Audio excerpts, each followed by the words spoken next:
The night comes alive with Grameenphone.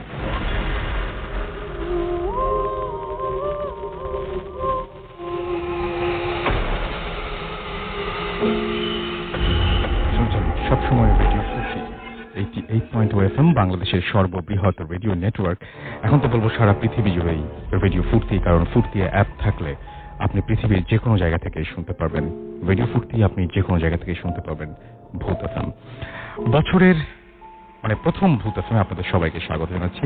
Happy new year. আশা করছি যে যেখানে আছেন একটা চমৎকার বছরের দিকে, বছরকে সাথে নিয়ে সামনের দিকে এগিয়ে যাচ্ছেন এবং এই বছরে চাইবো যে যত আপনাদের দুর্বলতাগুলো ছিল সেগুলো শক্তি হয়ে আসুক, যত আপনাদের অপ্রাপ্তি ছিল সেইগুলো প্রাপ্তি হয়ে আসুক, যত আপনাদের প্রত্যাশা ছিল সেই প্রত্যাশা পূরণ হোক, সবার জন্য ভালো কাটুক এই নতুন বছর। সেই প্রত্যাশায় শুরু করছি বছরের প্রথম ভূত এফএম। এখন আমাকে সিরিয়াস হতে হবে। অলরাইট, আমরা আজকের যে ভূত এফএম, সেই ভূত এফএমটা সাজিয়েছি বছরের শুরু, যেহেতু আমরা একটা মজার কাজ করেছি। একেবারে নতুন বছরের জন্য নতুন একটা কাপলকে আমরা নিয়ে এসেছি এই মুহূর্তে। তারা আমাদের সাথে রয়েছেন এবং পুরনো বছর থেকে এসছেন। আমাদের পুরনো কিছু আমাদের সবসময় যারা থাকেন তাদের মধ্যে কিছু কিছু মানুষ, তাদের নামও আমি একে একে বলবো। সুতরাং আজকের সবকিছু মিলিয়ে আজকে সবকিছু জমজমাট হয়ে উঠবে আশা করছি। আমি রাসেল আছি আপনাদের সাথে এবং আমার সাথে রয়েছে মাসুম। আজকের অতিথিরা শুনছেন সবসময় radio Foorti and the night comes alive with Grameenphone. আপনারা জানেন যে ভূত এফএম এখন গ্রামীণফোনের সাথে, এবং ভূত এফএম এর আপনারা যদি সাথে থাকেন আমরা যেতে চাই বহুদূর। জানিয়ে দিই কিভাবে আমাদের সাথে কমিউনিকেট করবেন। যদি আমাদের SMS করতে চান তাহলে মোবাইলের মেসেজ আপনি গিয়ে টাইপ করুন ফুর্তি, FORTI ফুর্তি, স্পেস দিয়ে লিখুন আপনার নাম, স্পেস দিয়ে আপনার মেসেজ পাঠিয়ে দেন 9840 নাম্বারে। যদি আমাদের ইমেইল করতে চান, আমাদের ইমেল অ্যাড্রেস হচ্ছে bhutfm@radiofurti.fm, which is bhutfm@radiofurti.fm। আপনার নাম, ঠিকানা এবং ফোন নাম্বার সহ আপনার জীবনে ঘটে যাওয়া, আপনার জানা সেরা ঘটনাটি পাঠিয়ে দিন আমাদের কাছে। এবং শুরুতে অবশ্যই উল্লেখ করুন এই ঘটনাটি আপনি নিজে এসে শেয়ার করতে চান নাকি আপনি চান যে আপনার ঘটনাটা আমরা পড়ে শোনাই। যারা আমাদের সাথে ফেসবুকে কানেক্টেড থাকতে চান চলে যান www.facebook.com/radio.furti অথবা www.facebook.com/bhutfm.russell। আমার নামের স্পেলিং হচ্ছে RUSSELL। সো আমরা শুরু করি এবং দেখতে দেখতে প্রায় 5 বছরের দিকে এগিয়ে যাচ্ছি আমরা। এবং আপনারা সঙ্গে যদি না থাকতেন, আপনারা যদি ইমেইল না পাঠাতেন, হয়তো এতদূর পর্যন্ত এগিয়ে যাওয়া আমাদের সম্ভব ছিল না।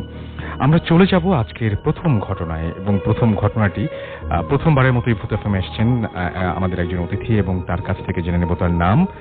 আপনার নামটা প্লিজ একটু বলবেন। আরেকবার বলতে হবে প্লিজ। হ্যাঁ, আসসালামু আলাইকুম, আমি রুম্পা। আমি রাজশাহী থেকে এসেছি। বর্তমানে ঢাকা ক্যানগার্লস স্কুল অ্যান্ড কলেজের ড্রয়িং টিচার হিসেবে আছি। ওকে, সো আপনার যে ঘটনাটা, সেই ঘটনাটা কি ঢাকায় ঘটেছে না রাজশাহীতে ঘটেছে? না, এটা প্রায় 2 থেকে 2.5 বছর আগের ঘটনা। আমার বিয়ের আগের ঘটনা। আমার দেশ রাজশাহীতে, আমার বাসায় ঘটেছে এবং ঘটনাটা আমার নিজের সাথেই ঘটা। আচ্ছা, রাজশাহীর কোন এলাকায় বলবেন নাকি এটা?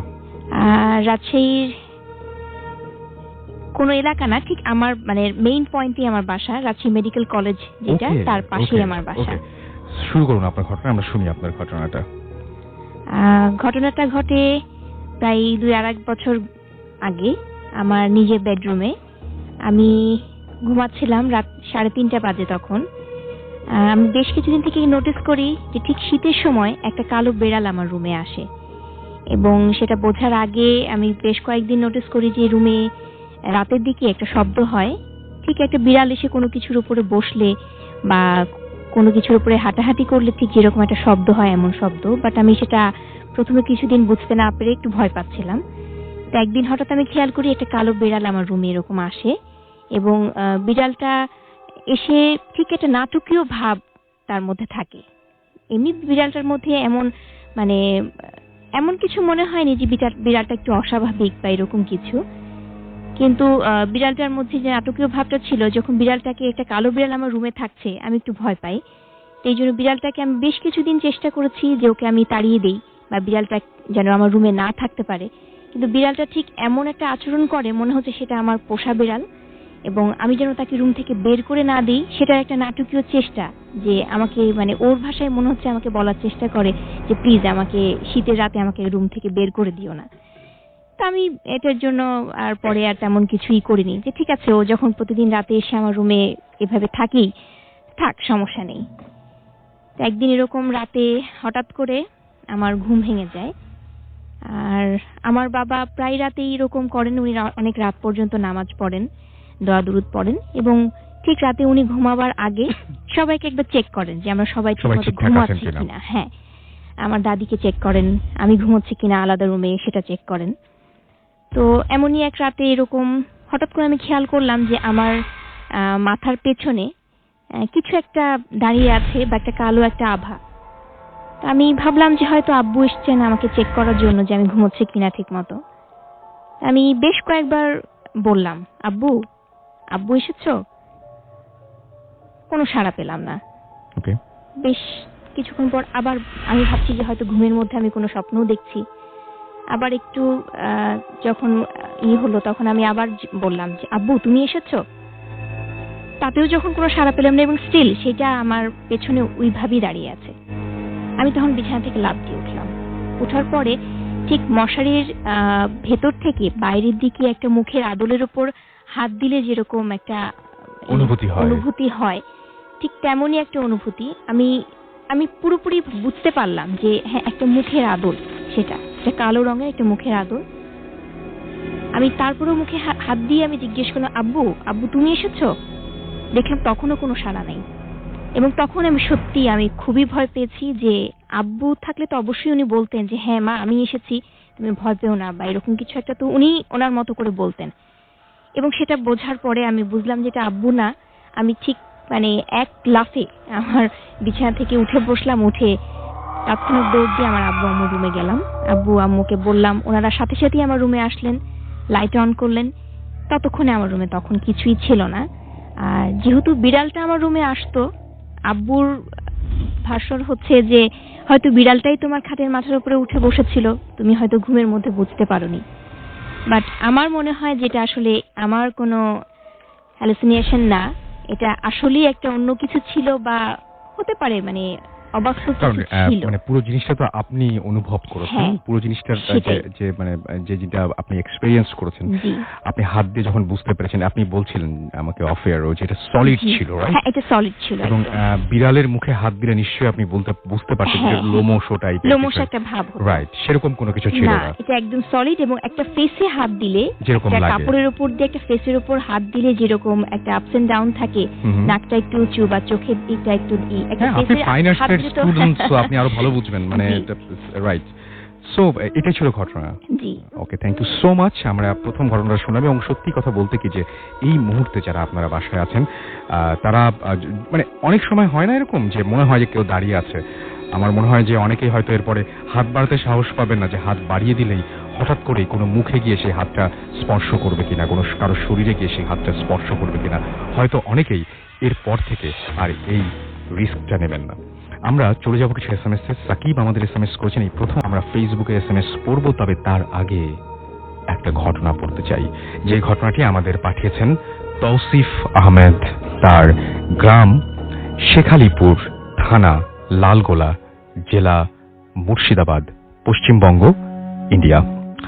আমরা তার ঘটনাটি পড়বো এবং তিনি বলছেন যে আমার ঘটনাটি পড়ে শোনানো হোক। আমি আপনার ঘটনাটি আপনার মতো করে পড়ে শোনানোর চেষ্টা করছি। লিখছেন, আসসালামু আলাইকুম রাসেল ভাই, আমার পাঠানো সেকেন্ড ঘটনাটি আমি ভূত এফএমের সকল শ্রোতার কাছে শেয়ার করছি। এই ঘটনাটি ঘটে আমাদেরই গ্রামের মাস্টার মশাই সিরাজুল সাহেবের সাথে। তিনি ম্যাথ পড়ান। আমি সিরাজুল সাহেবের কাছে কৃতজ্ঞ যে তিনি এই ঘটনাটি আমাকে ভূত এফএমে শেয়ার করার অনুমতি দিয়েছেন। ঘটনাটি 11 বছর আগে ঘটেছিল। ঘটনাটি শুরু করার পূর্বে আমাদের এখানকার একটু বর্ণনা দেই। আমাদের গ্রামের নাম শেখালিপুর। আমাদের গ্রামের পাশ দিয়েই বয়ে গেছে পদ্মা নদী। আমাদের গ্রামটি ভারত এবং বাংলাদেশের বর্ডারের পাশেই। আমাদের গ্রামের পাশ দিয়ে চলে গেছে বিএসএফ রোড। আমাদের পাশের গ্রাম হলো ফতেহপুর।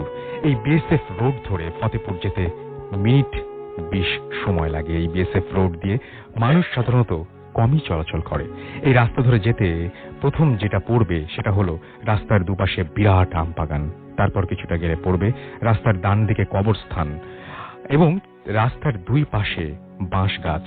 এরপর আরো কিছু দূরে এগিয়ে গেলে রাস্তার ধার ঘেঁষে বাম পাশে পোস্টমর্টমের একটা ঘর রয়েছে এবং আমাদের ফতেপুর সদর হাসপাতাল থেকে পোস্টমর্টমের ঘরটি কিছুটা দূরেই ছিল। পোস্টমর্টম ঘর পেরিয়ে কিছুটা গিয়েই বিএসএফ রোডটি মেইন রাস্তার সাথে মিশে গিয়েছে। মেইন রাস্তা থেকে আরো কিছুটা গেলে পড়বে ফতেপুর সদর হাসপাতাল, অনেক দিনের পুরনো এই হাসপাতাল। সিরাজুল স্যার আমাদের গ্রামের শেখালিপুর হাই স্কুলের ম্যাথের টিচার। আমি তখন ক্লাস 9-এ পড়তাম। স্যার খুব ভালো পড়াতেন। তাছাড়া পাশাপাশি এই দুই গ্রামের মধ্যে তিনি ছিলেন একমাত্র ম্যাথের টিচার। সিরাজুল স্যার সপ্তাহে 2 দিন সাইকেলে করে বিএসএফ রোড দিয়ে ফতেপুর গ্রামের একটা বাড়িতে পড়াতে যেতেন। এই রাস্তাটি নির্জন হলেও খুব তাড়াতাড়ি পৌঁছানোর জন্য স্যার এই পথটা দিয়েই যাতায়াত করতেন। সে সময় আমাদের গ্রামে স্কুল ভোট শুরু হয় এবং এই ভোটকে কেন্দ্র করে আমাদের গ্রামে খুব গন্ডগোল হয়। তো আমাদেরই গ্রামের এক পরিবারের আপন 2 ভাই গন্ডগোলের জেরে খুন হয়। সকালবেলায় এই খুনের ঘটনা ঘটে এবং সেদিন গ্রামের পরিস্থিতি অন্যান্য দিনের মতো স্বাভাবিক ছিল না। পুলিশ এসে লাশ দুটিকে পোস্টমর্টম করার জন্য গাড়িতে করে নিয়ে যায় এবং সেদিন গ্রামে নীরবতা আর শোকের ছায়া পড়েছিল। মানুষজন ঘর থেকে বেরোতে সাহস পাচ্ছিল না। আর পুলিশ গ্রামে 144 ধারা জারি করেছিল। বিকেলের দিকে কিছু কিছু মানুষ ভয়ে ভয়ে বেরিয়েছিল, কিন্তু পরিস্থিতি মোটেই স্বাভাবিক ছিল না। চারিদিকে একটা থমথমে ভাব। সেদিনই আবার সিরাজুল স্যারের ফতেপুর গ্রামে পড়াতে যাবার ডেট ছিল। স্যার একবার ভাবলেন যাবেন না, কিন্তু স্যার এটাও ভাবলেন যে পরের সপ্তাহে ফাইনাল এক্সাম না গেলে ছাত্ররা সমস্যায় পড়বে। স্যার বিকেল 5টায় ফতেপুর গ্রামের দিকে রওনা হলেন। রাস্তা একদম ফাঁকা। স্যারের মনের ভেতর একটা ফিলিংস কাজ করছিল। আজ এমন 2জন ভাই মারা গেছে যারা তাকে গভীরভাবে ভালোবাসতো। এটা ভাবতে ভাবতে স্যার সাইকেল চালাচ্ছেন। স্যার ফাঁকা মাঠ পেরিয়ে আমবাগানের মধ্য দিয়ে চলছেন। এরপর স্যার কবরস্থান পেরিয়ে সেই পোস্টমর্টম ঘরের কাছে চলে এলেন। তখনও সন্ধ্যা হয়নি। স্যার যখন পোস্টমর্টম ঘরটি ক্রস করছিলেন, হঠাৎ স্যারের চোখ পড়ল সেই সবুজ প্যাকেটে মোড়া দড়ি দিয়ে বাঁধা লাশ দুটির দিকে। ঘরের ভাঙা জানালা দিয়ে লাশ দুটিকে দেখা যাচ্ছিল যারা আজই খুন হয়েছে। স্যারের মনের ভেতর এমন খটকা লাগলো, স্যার সাইকেল চালিয়ে ফতেপুর গ্রামে পৌঁছে গেলেন। এরপর স্যার সেখানে পড়াতে পড়াতে গভীর মনোযোগ দিয়ে ফেললেন, সবকিছু ভুলে গেলেন। একসময় প্রচন্ড বৃষ্টি আর ঝোড়ো হাওয়া শুরু হলো। স্যারের আজ একটু দেরি হয়ে গেল। বাইরে বৃষ্টির বেগ একটু কমেছে। বাড়ির লোক স্যারকে যাওয়ার জন্য অনুরোধ করলেন। স্যার বললেন আমি ঠিক পৌঁছে যাব। থেকে যাওয়ার জন্য অনুরোধ করেছিলেন এবং সেই বাড়ি থেকে স্যারকে টর্চ আর ছাতা দেয়া হলো। স্যার এক হাতে ছাতা এবং এক হাতে টর্চ নিয়ে সাইকেলে চেপে বাড়ির দিকে রওনা দিলেন। স্যার মেইন রাস্তা দিয়ে চলছেন। একসময় স্যার হাসপাতাল ক্রস করে মেইন রাস্তা থেকে বিএসএফ রোডে নামলেন। আকাশে বিদ্যুৎ চমকাচ্ছে আর হালকা হালকা বৃষ্টি পড়ছে। স্যারের সেই ঘটনাগুলি আবার মনে পড়তে লাগলো। স্যারের হঠাৎ সাইকেলের চেন পড়ে গেল। স্যার কিছুতেই সাইকেলের চেন তুলতে পারছিলেন না। সাইকেল ঠেলতে ঠেলতে স্যার হাঁটতে লাগলেন। স্যার ঠিক পোস্টমর্টম ঘরের কাছে ভাঙা জানালাটিকে অতিক্রম করতে যাচ্ছিলেন। এমন সময় স্যার লক্ষ্য করলেন যে তার বাম পাকে পা কে যেন টেনে ধরেছে। স্যার সঙ্গে সঙ্গে পায়ের দিকে টর্চ মেরে দেখলেন তার পা কাদায় আটকে গিয়েছে। তিনি জোর করে চেষ্টা করলেন, কিন্তু কিছুতেই পায়ের স্লিপার সমেত পাটিকে তুলতে পারছিলেন না। স্যার বসে গিয়ে স্লিপারটিকে কাদা থেকে টানতে চাচ্ছিলেন। এমন সময় আকাশে জোরে বিদ্যুৎ চমকালো এবং স্যার যা দেখলেন তা দেখার জন্য স্যার একেবারেই প্রস্তুত ছিলেন না। তিনি দেখলেন যে ভাঙা জানলা দিয়ে পরিষ্কার দেখা গেল 4জন মানুষের মতো দেখতে লোক, যাদের মুখ অন্ধকার এবং শাড়ির সাদা কাপড়ে ঢাকা। 2জন লাশটিকে কাফন পরাচ্ছে এবং 2জন দাঁড়িয়ে আছে আতরের গন্ধের সাথে।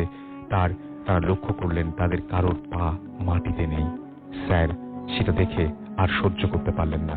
স্যার সেন্সলেস হয়ে জল কাদায় মুখ থুবড়ে পড়লেন। সকালবেলায় তিনি নিজেকে আবিষ্কার করলেন বিছানায়। চারিদিকে প্রচুর ভিড় আর লোকজন দাঁড়িয়ে আছে। সেই মুহূর্তে স্যার সত্যি ঘটনাটি কাউকে বললেন না। কিছুক্ষণ পর গ্রামের একজন খবর দিল যে কবরস্থানে 2টি পাশাপাশি কবর খোঁড়া রয়েছে। রাসেল ভাই, আমি নিজের চোখকে বিশ্বাস করতে পারছিলাম না। এত সুন্দর করে 2টি কবর খোঁড়া রয়েছিল যা সাধারণ মানুষের কল্পনার বাইরে। সেদিনের ঘটনা স্যার অনেক দিন পর আমাদের বলেছিলেন। তারা কারা ছিল, কেন এসেছিল, কেন লাশ দুটিকে কাফন পরাচ্ছিল, কেনই বা 2টি কবর খুঁড়েছিল, এই ঘটনার উত্তর হয়তো সিরাজুল সাহেব দিতে পারবেন না। কিন্তু তিনি জানতেন, তিনি হয়তো ছিলেন যে কারণেই হোক না কেন, তারা হয়তো মানুষের অস্তিত্ব বুঝতে পেরে বা মানুষ কেউ এসেছে সেটা বুঝতে পেরে সেখান থেকে চলে গিয়েছিল, লাশটিকে দাফন না করে। এই ছিল ঘটনা, এবং এটা গ্রামে ঘটে যাওয়া অবিশ্বাস্য ঘটনা। হতে পারে যে যারা মার্ডার করেছিল তারা লাশটিকে নিতে এসেছিল, বাট উনি একটা জিনিস কিন্তু উল্লেখ করেছেন, যারা এসেছিলেন লাশটাকে কাফনের কাপড় পরাচ্ছিলেন, আতর মাখাচ্ছিলেন, তাদের পা কারো মাটিতে স্পর্শ করা ছিল না। কে ছিল তারা? এটাই এই ঘটনার সবচেয়ে বড় প্রশ্ন। যাই হোক, আরো ঘটনা রয়েছে, সেই ঘটনাগুলো আমরা এক একে পড়বো। তবে তার আগে আমাদের এখন যেটা করতে হবে, একটা ছোট্ট বিরতি নিতে হবে, এবং বিরতির পরে আমরা আবারও ফিরে আসবো। সেই পর্যন্ত আশা করছি আমাদের সঙ্গেই থাকবেন। আরো একবার জানিয়ে দিই, আমাদের SMS করতে হলে মোবাইলের মেসেজ অপশনে টাইপ করুন ফুর্তি, FORT, ফুর্তি স্পেস লিখুন আপনার নাম, স্পেস দিয়ে আপনার মেসেজ পাঠিয়ে দিন 9840 নাম্বারে। আমাদের ইমেল করতে চাইলে আমাদের ইমেল অ্যাড্রেস হচ্ছে bhutfm@radio50.fm। আমাদের ফেসবুক অ্যাড্রেস হচ্ছে www.facebook.com/bhutfm.russell, www.facebook.com/radio.ফুর্তি। আমরা চলে যাচ্ছি একটা ছোট্ট বিরতিতে, ফিরে আসছি একটু পরে। কোথাও যাবেন না, আমাদের সাথে থাকুন। Stay tuned to radio Foorti and don't stop the Foorti. Bhoot FM. The night comes alive with Gramophone.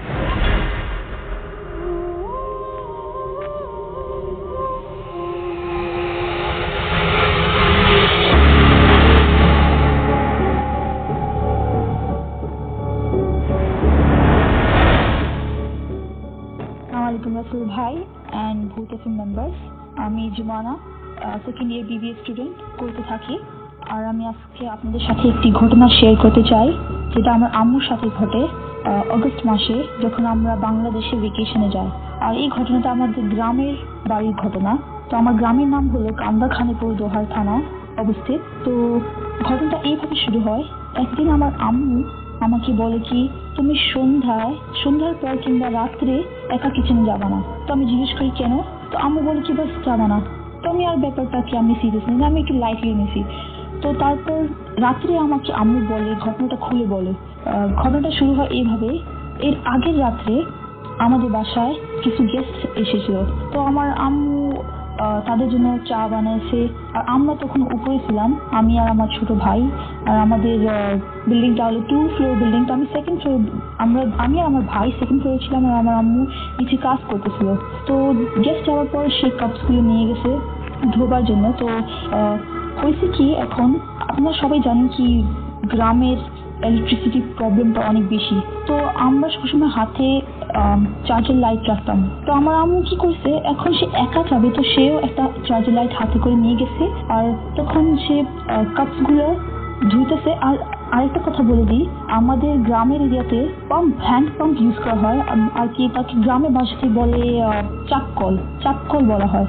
তো আমার আম্মু কি করছে, এখন সে 2 হাতে, তো এক হাতে লাইট ধরতে পারবে না। তো সে আবার আমাদের কিচেনের ভিতরে যে কলটা আছে, চাপকলটা আছে, এটার অপোজিটে একটা বড় জানলা আছে, আয়রন গ্রিল আছে। আর ওর পিছনে জানালা, ওটার মধ্যে আয়রন গ্রিল আছে। তো আর জানালাটা অনেক বড়।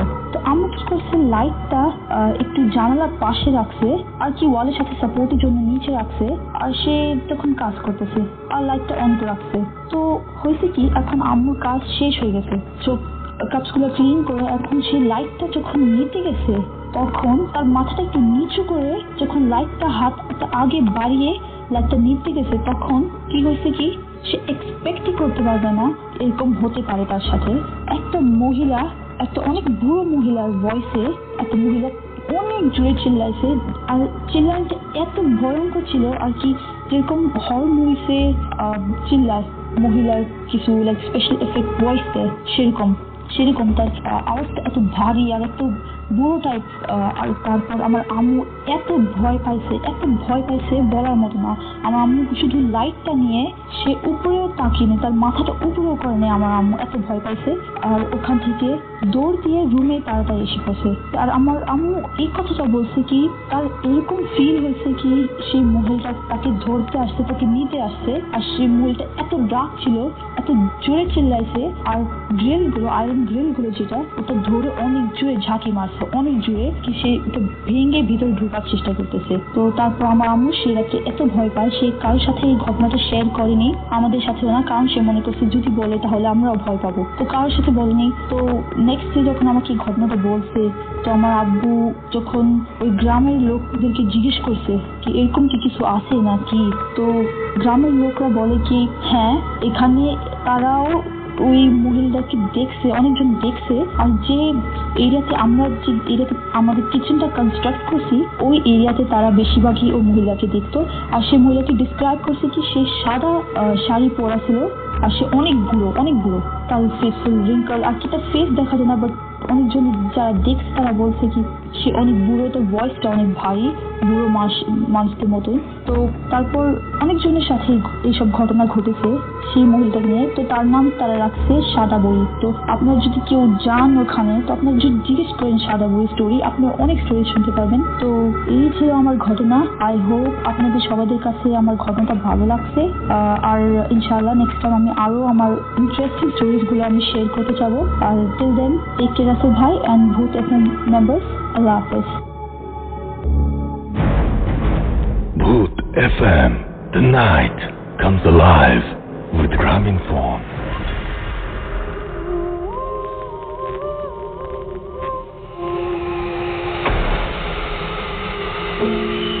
Welcome back. এবং আমাদের নতুন বছরের ফার্স্ট মিস্টেক, আমরা একটা হয়তো পুরনো একটা ফাইল মনে হয় বাজিয়ে দিচ্ছি আমরা ভুল করে। যারা শোনেননি তাদের জন্য অনেক ভালো, বাট এটা আসলে মানে আমাদের ভুল। যাই হোক, আমরা চলে যাব আবারও ঘটনায়, তবে তার আগে কিছু SMS না পড়লে নয়। আলিফ আমাদের ঢাকা থেকে SMS করেছেন, এছাড়াও SMS করেছেন বিজয় facebook.com/bhutfm.russell। আবারও ফিরে আসবো কমেন্ট নিয়ে, তবে তার আগে আমরা চলে যাব একটা ঘটনায়, এবং আপনাদের ভয় পাওয়ার মতো একটা ঘটনা আমরা উপহার দেওয়ার চেষ্টা করছি এই মুহূর্তে। আমাদের সঙ্গে রয়েছে দিনার, এবং পুরান ঢাকার এই ঘটনা কি পুরান ঢাকা না ঢাকার বাইরের একটা ঘটনা, রাইট? আমরা সেই ঘটনাটা একটু শুনি। আসসালামু আলাইকুম লিসেনার্স। রাসেল ভাই, আমি এখন যে ঘটনাটি শেয়ার করছি এটা আমাকে বলেছে সাকিম ভাই। তো ঘটনাটি তার ফ্রেন্ডের ফ্যামিলির সাথে ঘটে যাওয়া একটি ঘটনা। তো ঘটনাটি ঘটেছে ঝিনাইদহ জেলার কোটচাঁদপুর থানার কোনো একটি গ্রামে। ওকে। তো ঘটনাটি ঘটেছে 1997 কি 98 দিকে। তো সাকিম ভাই যে ফ্রেন্ড ছিল, তো ওনার বাবা ওই কোটচাঁদপুর থানায় মানে কোনো একটি গ্রামে উনি জায়গা কিনে বাসা তৈরি করেন। তো বাসা তৈরি করার পর তারা সপরিবারে সেখানে থাকা শুরু করেন। তো বাসার বর্ণনাটা আমি একটু দিই, যে বাসার দুই পাশে ছিল ধানি জমি ছিল, এবং বাসার পশ্চিম পাশে ছিল একটি গ্রাম্য কবরস্থান, মোটামুটি মাঝারি সাইজের। আর আশেপাশে লোকজন বলতে গেলে দুই একটা পরিবার ছাড়া আর তাদের বাড়ির আশেপাশে কেউ ছিল না। তো যখন থেকে তারা সে বাসায় থাকা শুরু করার পর থেকে তারা বিভিন্ন প্যারানর্মাল প্রবলেম ফেস করতে থাকে, কিছু অস্বাভাবিক জিনিস তাদের সাথে ঘটতে থাকে। তো প্রথম দিকে কিছু ঘটনা ঘটে এরকম যে সাকিম ভাইয়ের ফ্রেন্ডের জামু ছিল, তো উনি রান্নাঘরে ওনার জিনিসপত্র মানে যে জিনিসপত্রগুলো উনি যেখানে রাখতেন, তো উনি পরবর্তীতে সেখানে এসে দেখতেন যে ওই জিনিসপত্রগুলো ওইখানটা নেই। তো অনেক সময় গ্রামের বাসায় দেখা যায় যে আপনার ওই রান্নাঘরের মধ্যে ওই রশি দিয়ে তৈরি করে একটা জিনিস উপরে ঝুলানো থাকে, সেখানে মানে জার টাইপের কিছু রাখা হয়, তো যেটা মানে বিড়াল টিড়াল যাতে কোনো কিছু নাগাল থেকে বাইরে রাখার জন্য। তো উনি অনেক সময় এসে দেখছেন যে সেখান থেকে জিনিস পড়ে নিচে ভেঙে আছে, তো এটা মানুষ ছাড়া কারো পক্ষে করা সম্ভব না। তো এরকম কিছু প্রবলেম শুরু হয়। তো আরেকটা জিনিস যেটা শুরু হয় যে রাতের বেলা ওনারা যখন ঘুমাচ্ছেন, তো ঘুমের মধ্যে ওনারা ওনাদের পরিচিত মানুষজনদের গলায় ওনাদেরকে নক করছেন, ডাকছেন, এরকম শব্দ শুনতে পান। তো প্রথম যখন ওনারা এই ডাক শুনতে পান, তখন ওনারা রুম থেকে বের হন। তো বের হওয়ার পর দেখলেন যে না, বাসার আশেপাশে কেউ নেই। তো এমন কিছু পরিচিত মানুষের ভয়েস তারা শুনতো যে যাদের বাসা তাদের বাসা থেকে মোটামুটি অনেক দূর, এবং তাদের পক্ষে এত রাতে এসে তাদেরকে ডেকে চলে যাওয়া অসম্ভব একটা ব্যাপার। তো যাই হোক, তো এরকম একদিন ওই সাকিম ভাইয়ের ফ্রেন্ডের আম্মু উনি রাতের বেলা টয়লেটে যাওয়ার জন্য বের হয়। তো গ্রামের টয়লেটগুলো আমরা বেসিক্যালি জানি যে বাসার থেকে মোটামুটি একটু দূরেই থাকে।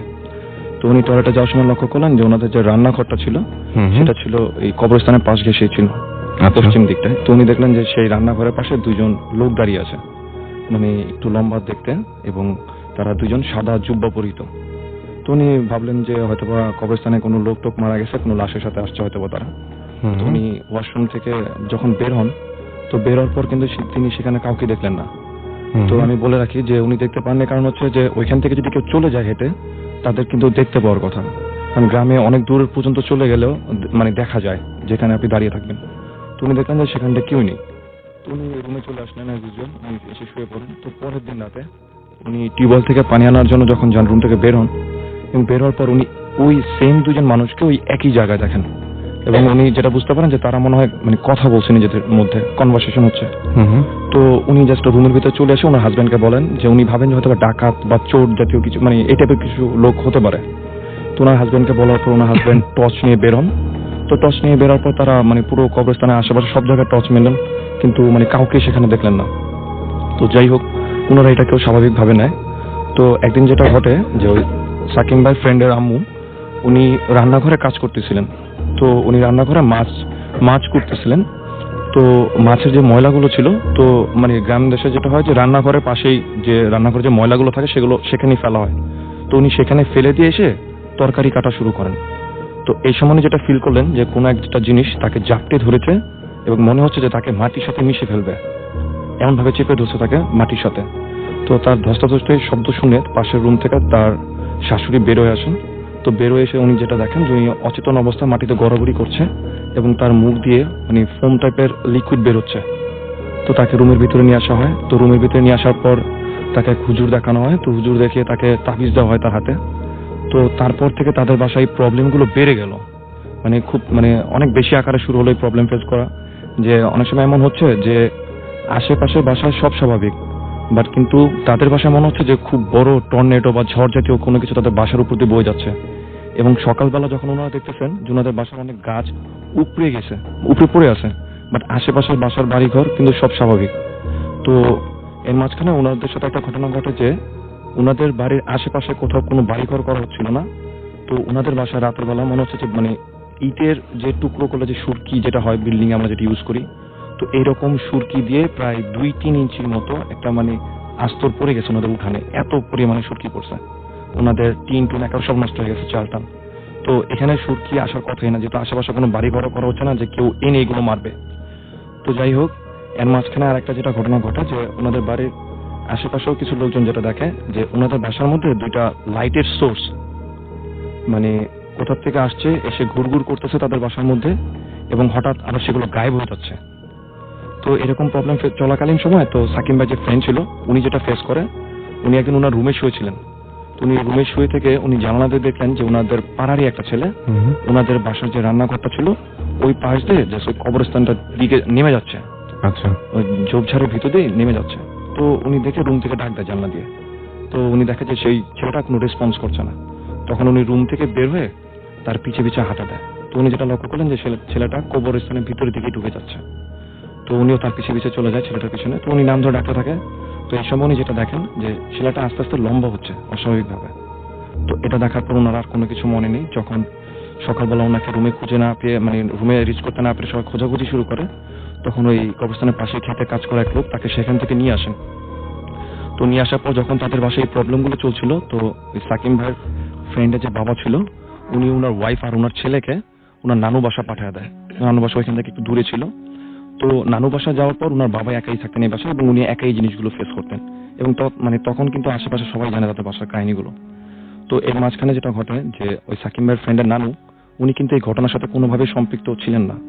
উনি একদিন রাতে যেটা স্বপ্নে দেখেন যে কেউ একজন তাকে বলতেছে যে তাদের বাসায় আগামীকাল একজন মুরব্বী আসবে, বুজুর্গ, যাকে এই প্রবলেমগুলো খুলে বললে তাদের এই প্রবলেমগুলো সমাধান হয়ে যাবে। এটা স্বপ্নের মধ্যে এটা ওনার নানি দেখেছেন। আচ্ছা, তো উনি স্বপ্ন দেখার পর উনি সকালবেলা বাসার সবাইকে বলেন যদি বাসায় কোনো ওঝা ফকির এই টাইপের কেউ আসে, বুজুর্গ, তাদেরকে তাকে যেন বসতে দেওয়া হয়, ভালো ব্যবহার করা হয়। তো সকাল চলে যায়, দুপুর চলে যায়, বিকেল। তো ঠিক আসরের নামাজের পর ঠিক মাগরিবের আগে একজন ভদ্রলোক আসে তাদের বাসায় এবং ওই ভদ্রলোককে তারা এর আগে কোনোদিনও তাদের গ্রামে দেখেনি। তো গ্রামে সে বাইরের, ওই গ্রামের কেউ না, এটা আসলে কিন্তু চিনতে পারার কথা কিন্তু একই গ্রামের হলেন। তো উনি আসার পর ওনারা আর কোনো কোয়েশ্চেন করেনি, তাকে ওই প্রবলেমগুলো খুলে বলেন। আচ্ছা, তো প্রবলেমগুলো খুলে বলার পর ওই বুজুর্গ যিনি ছিলেন ভদ্রলোকটা, তো উনি আসলে উনি মানুষ ছিল কিনা সেটাও তো কিন্তু তার কেউ জানে না। তো তাকে বলার পর উনি বলে যে যে জায়গায় ঘটনা ঘটছে উনি সেখানটা যাবে। তো তাকে সাকিম ভাইয়ের ফ্রেন্ডের বাসায় নিয়ে আসা হয়। তো নিয়ে আসার পর উনি উনার মতো করে কিছু কাজ করে রুমের মধ্যে। তো কাজ করার পর উনি সাকিম ভাইয়ের ফ্রেন্ডের বাবাকে যেটা বলেন যে ওনাদের বাসাটা যেখানটা করা হয়েছে ওনাদের বাসার অর্ধেক রান্নাঘর প্লাস আরেকটা রুম, এই দুইটাই কবরস্থানের জায়গার মধ্যে করা হয়েছে। ওনারা এটা জানতেন না ব্যাপারটা। আচ্ছা, এবং এইখানটায় দুটো জিন থাকতেন অনেক বছর ধরে এবং তারা বাসা তৈরি করার পর তাদের সেই জিনদের থাকতে সমস্যা হচ্ছিল জায়গাটায় এবং জিনরা চাচ্ছে যাতে তাদেরকে ভয় দেখে যাতে এখান থেকে তারা চলে যায় ভয় দেখানোর পরে। তো সাকিম ভাই ফ্রেন্ডের বাবা যেটা বলে যে উনিও গরিব মানুষ, ওনার পক্ষে এত কষ্ট করে বাড়ি করার পর এখান থেকে চলে যাওয়া সম্ভব না। তখন ওই বুজুর্গ যেটা ওই জিনদের সাথে কথা বলেন কনভারসেশনে, তো জিনরা তাকে যেটা বলে সলিউশন দেয় যে বাসার অর্ধেকটা জায়গা যাতে তাদের জন্য ছেড়ে দেয়, মানে বাসায় মানুষ এবং জিন একসঙ্গে থাকবেন। আচ্ছা। এবং ওনারা মানে আর কোনো ওয়ে ছিল না, ওনারা রান্নাঘর এবং আরেকটা রুম ছেড়ে দেন এবং কিছু রুলস দিয়ে যায়, কিছু টাইম টেবিল বলে দেয়। এবং ওনাদের একটা শর্ত ছিল যে ওইখানটা কিছু গাছ লাগিয়ে দিবে আর যাতে কেউ যাতে ওখানে কোনো ময়লা আবর্জনা না ফেলতে পারে। হ্যাঁ, এবং ওই বুজুর্গ যেটা বলেন যে দুটো জিন আছে তারা খুবই নামাজি, তার মানে খুব ভালো জিন, সুতরাং ডিস্টার্ব করা যাবে না ওদেরকে, এবং অপরিষ্কার রাখা যাবে না, সবচেয়ে বড় কথা। এবং ওনারা কিন্তু এখনো সেই বাসায় থাকছেন। এবং খুবই অদ্ভুত ব্যাপার যে মানুষ এবং জিন তারা দুজন মিলে। এটা রাসেল ভাই কোটচাঁদপুর থানার যে কাউকে বললে এই বাসা চিনবে, এই বাসাটা। এবং এই বাসায় তার মানে একদম সর্বজন স্বীকৃত যে এই বাসায় শুধু মানুষই বাস করে না, এই বাসায় জিনও বাস করে এবং একসাথে, এবং তাদের ভয় পেলেও সেটা মেনে নিয়েই তারা এটা মেনে নিয়েছেন এবং আশেপাশে বাসার লোকজনও কিন্তু মানে ইউজ টু হয়ে গেছে ব্যাপারটার সাথে। আমি জানি না যে আপনারা আসলে এই ঘটনাটা শুনে কতটা ভয় পেলেন বা কি, কিন্তু ব্যাপারটা হচ্ছে যে যদি কোনোদিন এইরকম একটা চয়েস আপনাদের দেওয়া হয় যে হয় এই জায়গাটা ছেড়ে দিতে হবে অথবা একসাথে বসবাস করতে হবে, আমার মনে হয় বেশিরভাগ মানুষই খুব বিপদে না পড়লে কেউই আসলে রাজি হবে না যে আমি যখন জানবো যে আমার এই বাসায় আমার সাথেও মানে আমি ছাড়াও অন্য একটা জাতি বাস করবে, যেটা কিনা জিন জাতি আমরা বলছি, সেই যে মানে এটা মেনে নেওয়াটা খুব কঠিন। আমরা একটু রিভিউ করি আমাদের আজকের যে ঘটনাগুলো ঘটলো। আসলে সত্যি কথা বলতে কি যে এই যে একটু আগে বাবু ভাই বলছিলেন যে আপনার সঙ্গে একটা জিন আছে, এবং এটা নিয়ে এটা কোনো সময় আমরা কিন্তু মাথার ভিতরে আসতেও দেই না, এটা নিয়ে চিন্তা করলে কিন্তু আসলে মানে আমি যদি একটু মনোযোগ দেই যে বা এটা নিয়ে একটু ভাবি, ডেফিনেটলি অনেক ভয় লাগবে। আমি যদি হঠাৎ করেই মনে করি যে হ্যাঁ আমার বাসার আমার বাসায় আমি ঘুম ভেঙে উঠবো এবং আমাকে কেউ একজন ডাকবে, যাকে কিনা আমি আত্মীয় মনে করে হাত বাড়িয়ে দেখবো যে এটা আসলে আমার আত্মীয় বা কিছু না, এটা একটা মুখের অবয়ব যেটার উপরে আমি হাত বুলিয়ে ফেলেছি, মানে আমি স্পর্শ করে ফেলেছি জিনিসটা, কিন্তু এটা কিন্তু খুব অদ্ভুত ব্যাপার। আমি যদি হঠাৎ করে দেখি যে আমার চোখে পড়ে কিছু মানুষকে, এমন কিছু মানুষ যারা শূন্যে ভেসে থাকা মানুষ, সেই মানুষগুলো কাফনের কাপড় পরাচ্ছে এবং কবরে নিয়ে যাবার জন্য প্রস্তুত করছে এবং তারা দুটো কবরও খুঁড়েছে, আমার চোখে যদি এরকম ধরনের কোনো ঘটনা পড়ে যায়, আমি জানি না যে আমি আসলে কতটুকু স্বাভাবিক থাকবো তার পরের দিন থেকে। তো এই ব্যাপারগুলো একটু গভীরভাবে চিন্তা করলে আসলেই বুক শিউরে, মানে শরীর শিউরে ওঠে, বুক কেঁপে ওঠে। আমার মনে হয় যে আপনারা মানে যদি আসলেই মজা পেতে চান তাহলে যে ঘটনাগুলো এখানে বলা হয়, ঘটনাগুলো শেষ হয়ে যাওয়ার পরে বাসায় ভূতাত্ম যখন থাকবে না, শেষ হবার পরে ঘুমানোর আগে যদি একটু চিন্তা করেন, দেখবেন ভয় পাবেন। যারা ভয় পেতে ভালোবাসেন স্পেশালি তাদেরকেই বলছি আর কি। আচ্ছা, আমি আরেকটা ঘটনা পড়ে শোনাতে চাই আপনাদেরকে। এই ঘটনাটিও পাঠিয়েছেন আমাদের একজন লিসনার, যিনি এখানে উপস্থিত হতে পারেননি, তিনি ঘটনাটি পাঠিয়েছেন রাজশাহী থেকে। আমি ঘটনাটি পড়ছি।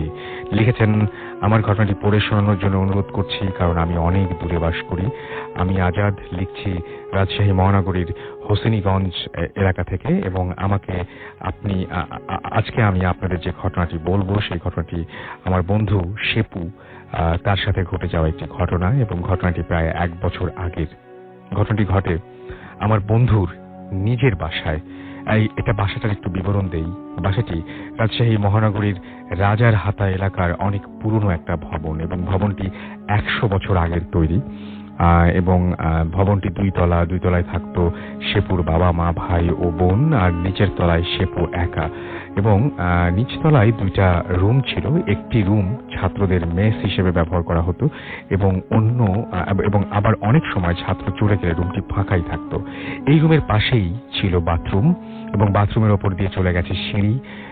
যাই হোক, আমি চলে যাই ঘটনায়। এবং তার একটা বাজে অভ্যাস ছিল যে রাত জেগে কম্পিউটারে গান শোনা, এবং সে প্রতিদিনের মতোই গান শুনছিল। হঠাৎ তার কানে একটা শব্দ আসে, তখন রাত 1টা বা 1:30 হবে। শব্দটি শুনে সে গানটা বন্ধ করে দেয়। তারপর সে তার দরজা খুলে পাশের ঘর চেক করে, সে দেখে সেখানে কেউ নেই। তারপর সে ভাবে মেইন গেট তো বন্ধ, তাহলে শব্দ কোথা থেকে আসছে। তারপর সে নিজেকে সান্ত্বনা দিয়ে ঘরের মধ্যে যায়। আপনি যে ঘটনাটা আমি বলছি, প্লিজ যারা শুনবেন তারা নিজের ঘর এবং নিজের চারপাশ একটু ইমাজিন করুন, এবং আপনার বাসায় যদি ঘটনাটা ঘটতো তাহলে কেমন হতো। সাজিয়ে নিন এই রান্নাঘরটি আপনার, সাজিয়ে নিন এই করিডোরটি আপনার, সাজিয়ে নিন এই ঘরটি আপনার। যাই হোক, তারপর সে নিজেকে সান্ত্বনা দিয়ে ঘরে ঢুকে যায়। ঘরে ঢোকার পরে সে আবার শব্দটা পাচ্ছে। শব্দটা এমন যে কেউ যেন সিঁড়ি বেয়ে ওঠানামা করছে এবং আসবাবপত্র জোরে জোরে নাড়াচাড়া করছে। সে বুঝতে পারে শব্দটি 2 তলা বা ছাদ থেকে আসছে। তখন সে দরজা খুলে সিঁড়ি দিয়ে 2 তলায় যায় এবং তখনও পর্যন্ত শব্দটি সে পাচ্ছে। তারপর সে তাড়াতাড়ি তার বাবা মার ঘরের ঘরের দরজার দিকে যায় এবং 2 বার বাবা মার ঘরের দরজা কড়া নাড়তে শব্দটি বন্ধ হয়ে যায়। তারপর সে আবার বাবা মাকে ডাকে, কিন্তু তার বাবা মা কোনো সাড়া দেন না। সে একটু ভয়ে ভয়ে নিচে নেমে তার ঘরের দরজা লাগাতেই শব্দটি আবারও শুরু হয়। এবার শব্দটি হচ্ছে অনেক জোরে। সে বুঝতে পারছে শব্দটি ছাদ থেকে আসছে। এবার সে সাহস করে নিচ তলা থেকে 2 তলায় ওঠে। 3 তলার সিঁড়িতে উঠতেই শব্দটি বন্ধ হয়ে যায়। বলে রাখি, 3 তলার ওই ছাদে একটা পরিত্যক্ত রুম আছে, যেটা তাদের কখনোই কোনো কাজে লাগে না। এবং সে সিঁড়ি বেয়ে ছাদের ওই দরজা খোলে। তখন তার কাছে সে দরজার চাবি আর মোবাইলের টর্চ ছিল। তারপর সে রীতিমতো ছাদে চলে যায় এবং কিন্তু সেখানে কাউকে দেখতে পায় না। তখন সে অনেক ভয় পায়, কিন্তু সে অনেক সাহস করে তাদের ছাদের ওই রুমটা চেক করে, কিন্তু কোনো কিছুই দেখতে পায় না। তখন প্রায় রাত 2টা। তারপর সে 3 তলায় ওই দরজা লাগিয়ে সিঁড়ি দিয়ে 2 তলায় নামে। 2 তলা থেকে নিচ তলায় নামছে। হঠাৎ নিচ তলার বাথরুমের ওখানে কোনো একটা শব্দ হয়। সে নিচতলায় নামতেই তার বাথরুমের ওখানে রাখা একটা টিনের বালতি কেউ যেন ছুঁড়ে ফেলে দিল। তখন প্রচন্ড জোরে আওয়াজ হয়েছিল এবং বালতিটি তার চোখের সামনে প্রায় 5 সেকেন্ডের মতো কাঁপছিল। তখন সে তার রুমে না গিয়ে 2 তলা সিঁড়িতে উঠতেই ঘটল মূল ঘটনা। সে দেখে সেটা হলো 5 থেকে 7টা সিঁড়ি ওপরে কেউ একজন বৃদ্ধা মহিলা একটি শিশুকে কোলে নিয়ে ঝুনঝুনির মতো কিছু একটা ঝুঁকাচ্ছে। চিন্তা করুন, আপনার সিঁড়িঘর, সেইখানে একজন বৃদ্ধ মহিলা, তার কোলে একটা শিশু এবং সে সেই বাচ্চাটাকে কোলে নিয়ে ঝুনঝুনি নাড়ছে এবং শব্দ করছে। তখন সে চিৎকার করে 2 তলায় না গিয়ে তাড়াহুড়া করে নিচতলায় ঢুকতেই দরজার সাথে তার মাথায় প্রচন্ড আঘাত লাগে।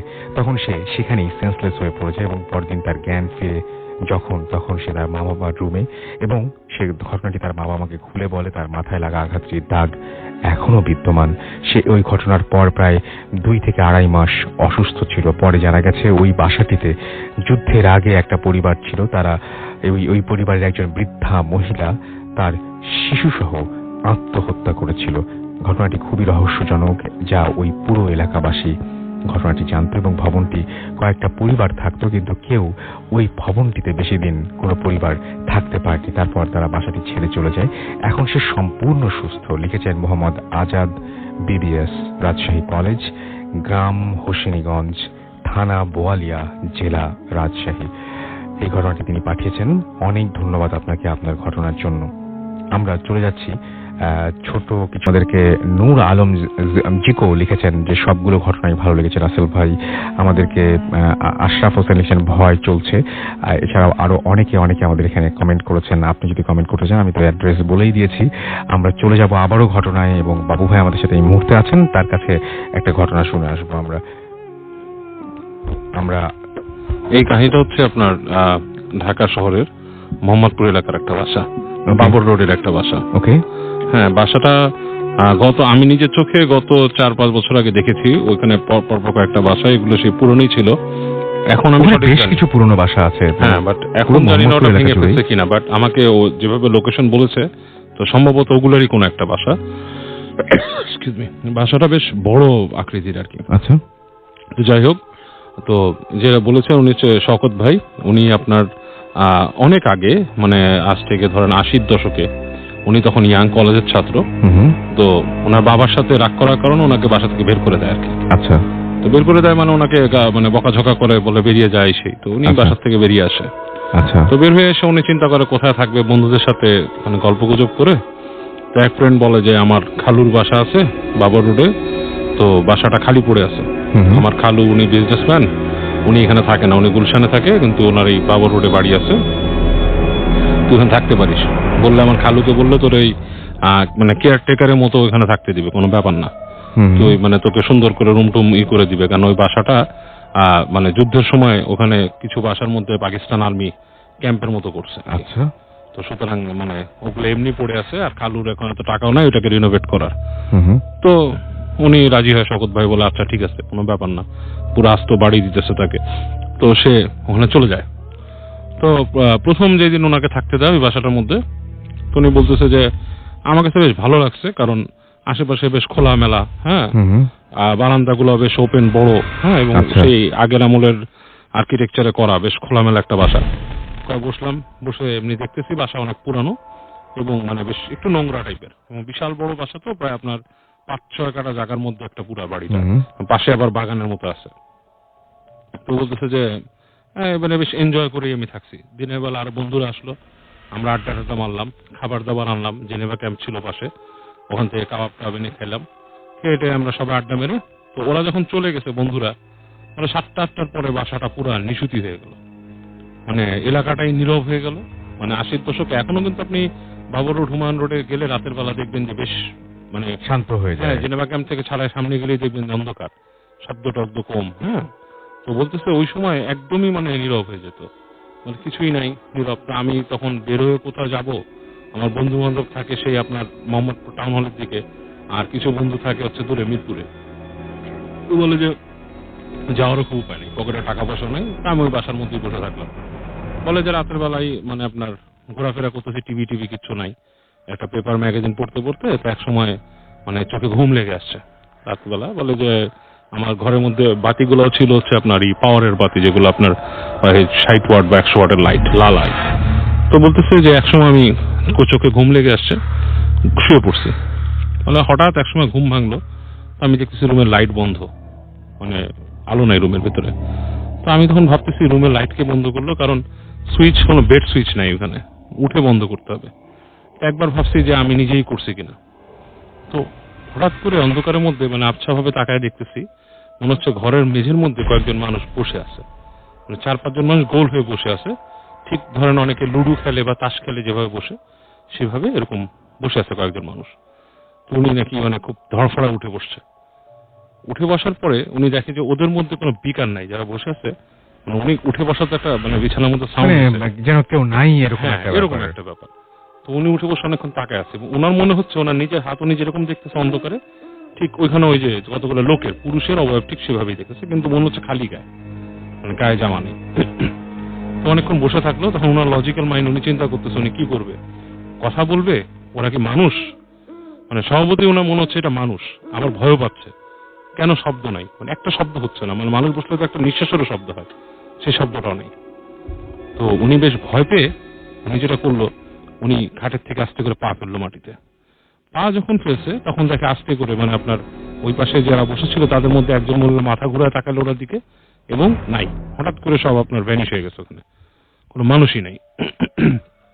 তো উনি খুব ভয় পেয়ে গেছে, ভয় পেয়ে চিন্তা করলো এটা কি। তখন ওনার কাছে ভৌতিক ব্যাপারটা মাথায় আসলো, এবং উনি বললো যে আমার তো রাতে ঘুম না হওয়ার দশা পুরা। তা আমি মোটামুটি গেলাম ওখানে, বাথরুমে গেলাম, এবং বাথরুমে যখন গেছে বলছে বাথরুমের দরজার কাছে যখন যাচ্ছি পুরো রাস্তাটা মনে হচ্ছে যে বেশ লম্বা একটা করিডোরের মধ্যে ছিল, বারান্দা তারপর করিডোর আর কি, বলে পুরো মনে হচ্ছে যে আমার পেছনে পেছনে কি হেঁটে হেঁটে আসছে, পুরো করিডোরের রাস্তাটা মনে হচ্ছে কে যেন ফলো করে করে আসছে। তো উনি বাথরুমে যে ওখানে আপনার বাথরুমে ঢুকছে, ঢুকে ওখানে বাথরুমে লাইট ছিল না, যেহেতু উনি একা থাকে, ওনাকে এত অর্গানাইজ করে কেউ দেয় নেই, তো প্রথম দিন তাও উনি বাথরুমে গেলো, বাথরুমটা ইউজ করছে, করে আবার ফেরত আসছে। তাহলে যখন উনি রুমে ঢুকতেছে ওনার মনে হচ্ছে রুমের ভিতরে মানুষ কথা বলতেছে এবং খাচ্ছে, মনে হচ্ছে যে মানে আর কি কিছু খাওয়া দাওয়া করলে যেরকম মানে একটা মানে পার্টি টাইপের একটা সাউন্ড আসে ভেতরে সেরকম, এবং নাড়াচাড়া হচ্ছে কিছু একটা ফ্লোরে এরকম। তো উনি ঢুকে দেখে কোনো মানুষজন নাই, বাট ফ্লোরে কি পড়া। উনি উঠছে, উঠে লাইটটা জ্বালাইছে রুমের, লাইট যখন জ্বালালো যে দেখে যে ওই যে ওনারা বন্ধুরা কাবাব টাবাব খেয়েছিল যে জিনিসগুলো উচ্ছিষ্ট গুলো, সেগুলো ঠিক ফ্লোরের মধ্যে পড়ে আছে তখনো পর্যন্ত। হ্যাঁ, কিন্তু পড়ে আছে কি যেভাবে উনি রেখে গেছিল সেইভাবে না। আচ্ছা, জিনিসটাকে ধরেন কোনো মানে কুকুর বিড়াল যদি খায় যেভাবে করে যেরকম হয়, মানে চাবায় টাবায় মানে ফেলে রাখা, জাস্ট লাইক দ্যাট, ওরকম করে রাখা ওগুলা, এবং এক জায়গার মধ্যে পাইল আপ করা এরকম। তো উনি খুবই ভয় পেয়ে যায়, উনি করে কি ওই রুমে আর শোয় না, ওখান থেকে আপনার ওই তোষকারিটা টেনে উনি নিয়ে আসে অন্য রুমে, ড্রয়িং রুমের মতো জায়গাটা, ওখানে মানে ওখানে বিছিয়ে নিয়ে ঘুমায়। তো বললো যে বাবু রাতের বেলা যখন আমি শুয়েছি আমার এত ভয় লাগছে, কারণ আমার মনে আমি পুরো ফিল করতেছি আমি যেখানে শুয়ে আছি তার আশপাশ দিয়ে, উনি যখন কাহিনীটা বলছে রাসেল ভাই আমার নিজেরই গুজবাম্প হচ্ছে, ফিলিংস কেমন হবে বলছে।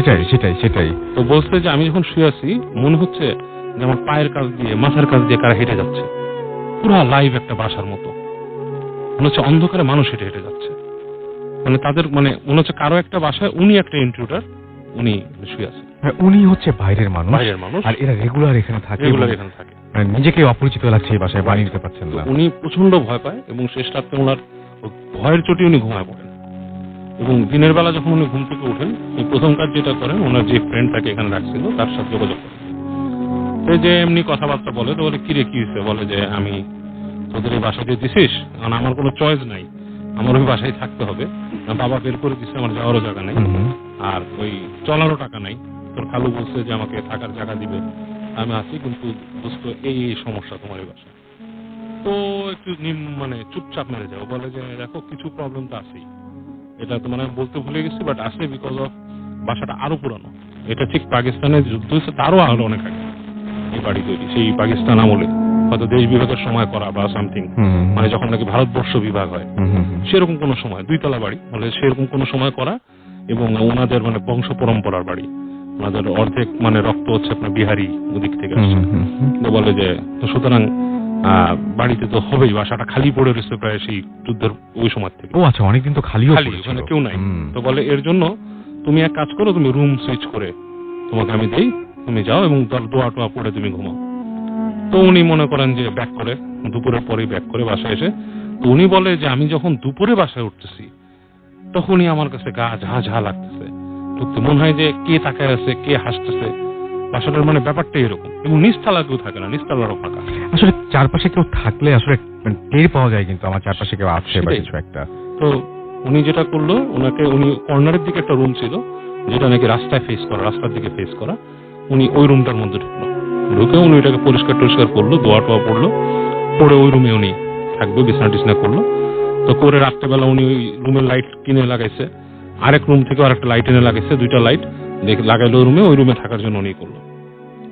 তো বলছে যে এখানে আমি রাত্রেবেলা অনেক রাত পর্যন্ত জেগে থাকার চেষ্টা করলাম, যে আমি মানে ঘুমাবো না সহজে, কিন্তু একা মানুষ তো, বলে বেশিক্ষণ আর জাগা যায় না, একসময় ঘুম চলে আসে। বলে এখানে যখন আমি ঘুমাই গেছি, এবার আমি লাইটটা বন্ধ করে ঘুমাইছি, এবার লাইট কতক্ষণ জ্বালা রাখবো, মানে হঠাৎ করে আমার মনে হলো ঠিক আমার মাথার কাছে যে জানালা, সেখানে 2জন মানুষ ফিস করে কথা বলতেছে। আচ্ছা।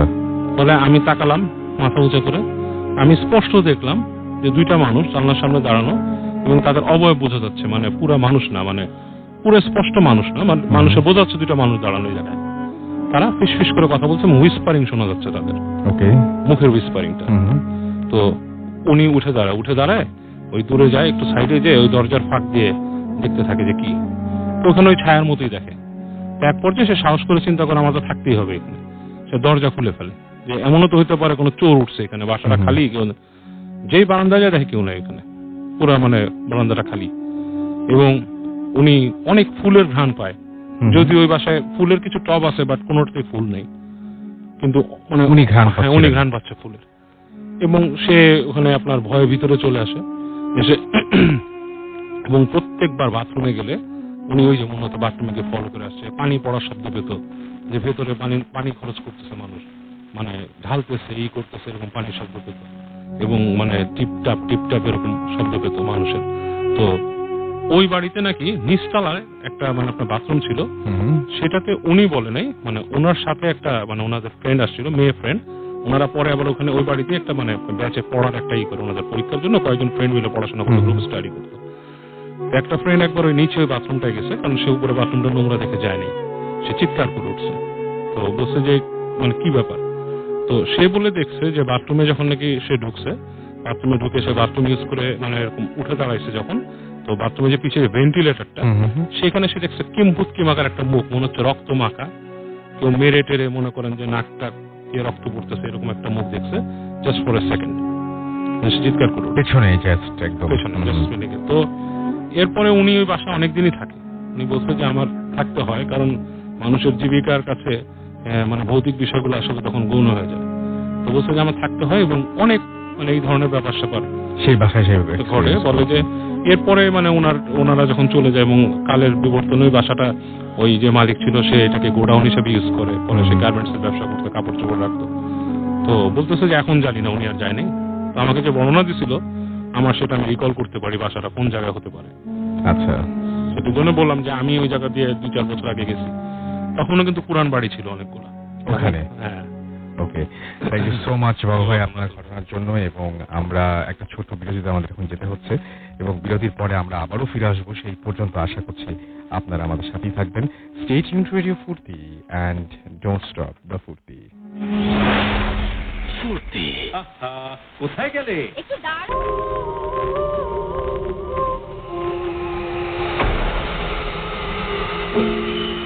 শুনছেন সবসময় রেডিও ফুর্তি 88.0 FM, বাংলাদেশের সর্ববৃহৎ রেডিও নেটওয়ার্ক। আমি রাসেল আছি সাথে, এবং একটার পর একটা ঘটনা শুনছি আমরা একটু ফেসবুকে দেখি যে অনেকেই বলছেন যে কমেন্ট পড়া হচ্ছে না, সুতরাং পড়ে ফেলি।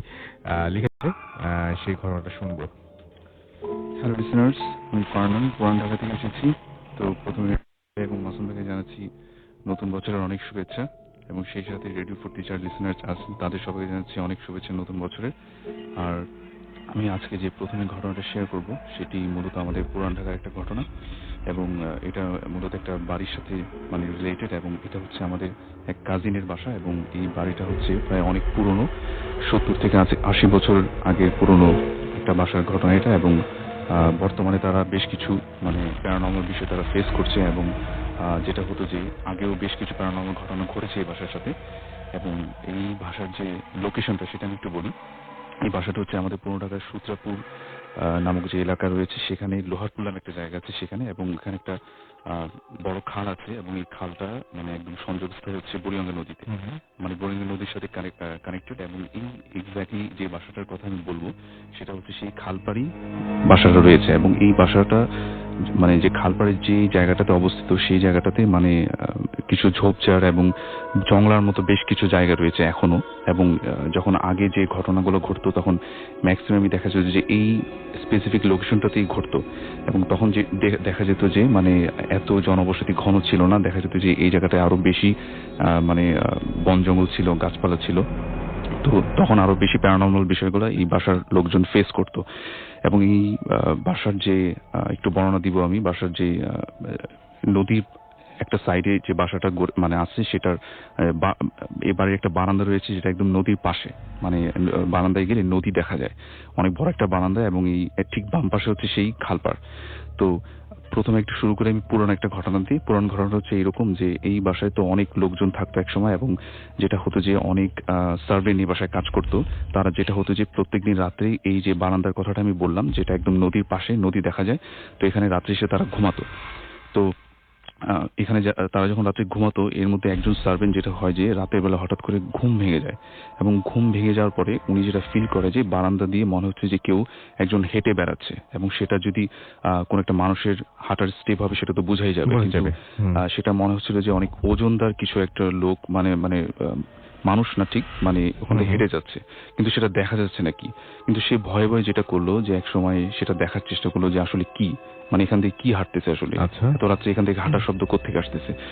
সে হঠাৎ করে দেখলো যে যে সাইডটা খালপাড়ের যে জায়গাটা, ওখানে যে বারান্দার যে সাইডটা, সেখান থেকে সে দেখলো যে অনেক লম্বা মানে কালো কিছু একটা পরা, কালো আলখাল্লা পরা এরকম কিছু একটা অনেক লম্বা একটা লোক সেখান থেকে হেঁটে আসতেছে, ঠিক তারা যেখানে ঘুমিয়ে আছে ঠিক সেই জায়গা বরাবর ওই জিনিসটা হেঁটে আসতেছে, এবং ওটা ছিল অনেক চিকুন এবং অনেক লম্বা, এবং ওটা হাঁটতেছে যখন, তখন ওই হাঁটার যে শব্দগুলো তখন সে পাচ্ছিল।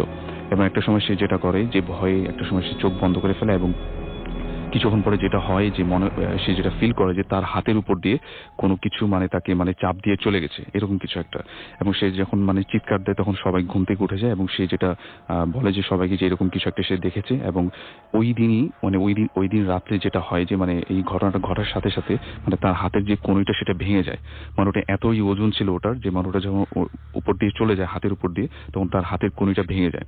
তো এরপরেই যেটা হতো যে ওই বাসার রাতের বেলা কেউ এই বারান্দায় রাত্রে ঘুমাতো না, এবং ওই পাশে তখন একটা মিথ প্রচলিত ছিল যে সবাই মনে করতো যে ওই বারান্দাটা হচ্ছে ওই জিনদের চলাচলের পথ, ওখান থেকে হেঁটে ওই জিনেরা ওই নদীর দিকে যেত, এবং নদীর থেকে আবার যখন ব্যাক করতো তখন ওই বারান্দাটা হয়ে আসতো।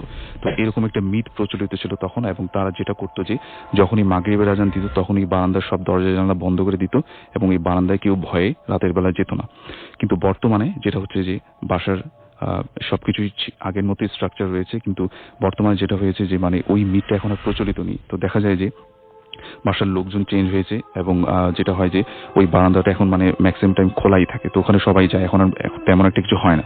কিন্তু এখন স্পেসিফিক্যালি বর্তমানে কিছু ঘটনা ঘটতেছে তাদের সাথে, সেটা হচ্ছে যে এইরকম যে তারা যখন রাতের বেলা মানে কেউ একজন এই বারান্দার পাশে যে রুমগুলো সেখানে রাত্রে ঘুমিয়ে পড়ে, তখন তারা হঠাৎ করে দেখে যেটা যে তাদের রুমে মানে রাতে হঠাৎ করে ঘুম ভেঙে গেলে দেখে যে তাদের বিছানায় বা রুমের আশেপাশে কেউ হাঁটা চলাফেরা করতেছে, এবং এই যে হাঁটতেছে তাদের বাসারই কোন একজন সদস্য। কিন্তু এটা কোনোভাবেই সম্ভব না, কেননা যেই ওই রুমগুলোতে ঘুমায় সবাই ভেতর থেকে মানে লক করে ঘুমায়, তো বাসার সদস্য ভেতরে আসার কোনো কথাই না।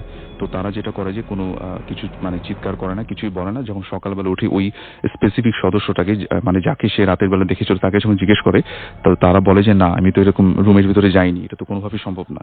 তো এরকম আরো অনেক ছোট ছোট ঘটনা ঘটতেছে। তবে রিসেন্টলি যেটা মানে বছরখানেক আগে একটা অদ্ভুত ঘটনা ওই বাসার সাথে ঘটে, তো সেটাই আমি বলি। সেটা হচ্ছে এরকম যে ওই খালপাড়ের যে রাস্তাটার কথা আমি বললাম, তো সেইখানে ওই বাসাটার একটা মানে স্টোর রুমের মতো বলা যায় একটা মানে জায়গা রয়েছে নিচের দিকে, এবং ওই জায়গাটা এমন একটা রুম যেটা হচ্ছে যে অনেক সময় পুরনো বাড়ি ঘরে দেখা যায় না যে মানে ওই দেয়াল ভেঙে গেছে এরকম, এবং কেউ থাকে না, পুরনো আসবাবপত্র বা কাঠের কিছু ওখানে রাখা হয় এরকম একটা জায়গায়। তো ওই জায়গাটা স্পেসিফিক্যালি দিনের বেলাও কেউ আসা যাওয়া করে না। তো ওইখানে যেটা হয় যে অনেক পুরনো কিছু জিনিসপত্র ওই বাসার মানুষজন রেখে দেয়। তো এরকম করতে করতে যেটা হয় যে ওই একদিন মাগরিবের আজান দেওয়ার আগে তো একটা ছোট ছেলে যেটা হয় যে মানে খেলতে খেলতে মানে বল টল বা কিছু একটা মানে ওই রুমটাতে চলে যায়। তো ওই স্পেসিফিক ভাবে ছেলেটা যখন ওই রুমটাতে থেকে আনতে যাবে খালপাড়ের পাশে যে রুমটা, আর তখন যেটা হয় যে মাগরিবের আজান ঠিক দেয়নি, দিবে এরকম একটা অবস্থা, এবং ওই সময় ছিল বর্ষাকাল। তো দেখা যেত যে ওই খালপাড়ে অনেক মানুষ ওই ছিপ নিয়ে মাছ ধরতে বসতো। তো এরকমই একটা সময় সে দেখে যে তার বলটা ওই খালপাড়ের কোন একজন মানুষ ছিপ দিয়ে মাছ ধরতেছে, ওনার পাশে যেয়ে পড়ছে বলটা।